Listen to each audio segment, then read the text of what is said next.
You're listening to the Daily Sales Tips Podcast, and I'm your host, Scott Ingram. Today, Mark Schenkius is back. Mark is the founder of ROI 10, where he helps sales professionals get better at dealing with buyers.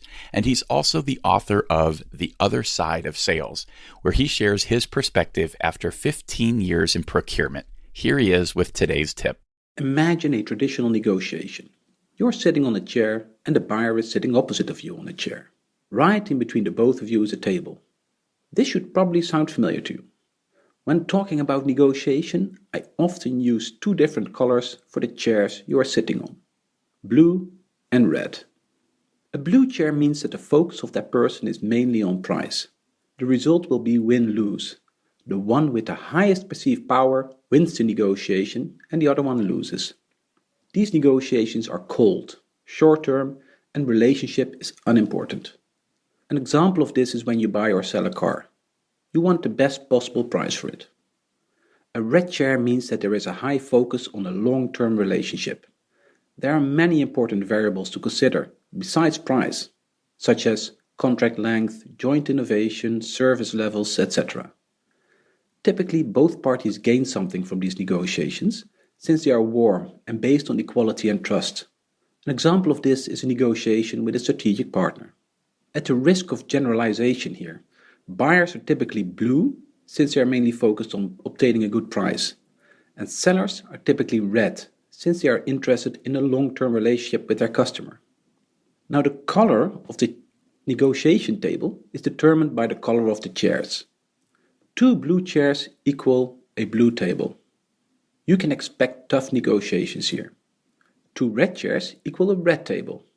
This is the foundation of a warm and fruitful relationship for both parties. The interesting scenario is when one chair is blue and the other one is red. What color do you think the table has then?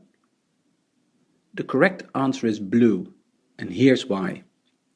When one party shows red behavior by focusing on establishing a relationship, and the other party shows blue behavior by focusing on price alone, the result will often be that red will be giving and blue will be taking. In other words, blue wins, red loses. So what can you do if you are sitting on a red chair and the buyer opposite of you is sitting on the blue chair? Well, there are only two options here. Option 1, you decide to sit on a blue chair as well, acknowledging the blue table. This is easier to do since you can control that yourself. If you want to win these types of negotiations, make sure you have more perceived power than the other party. It's important to note that deciding to sit on the blue chair impacts the relationship with the other party.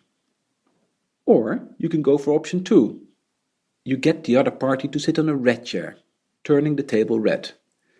Even though this might be your preference, it is harder to do, since you need to persuade the other party to change the color of their chair. The best way to do this is to step into the buyer's mind and understand why it would be beneficial for the buyer to establish a long-term relationship with you. Don't assume too quickly here. A small piece of advice: the best way to make the buyer red is by making sure you have something truly unique to sell. The more options buyers have, the more they can afford to be blue. Happy negotiations, everyone. I am so glad Mark has agreed to become a regular contributor and share tips like these about once a month. For more about Mark, links to his previous tips, and of course to his book, The Other Side of Sales, just click over to dailysales.tips/457.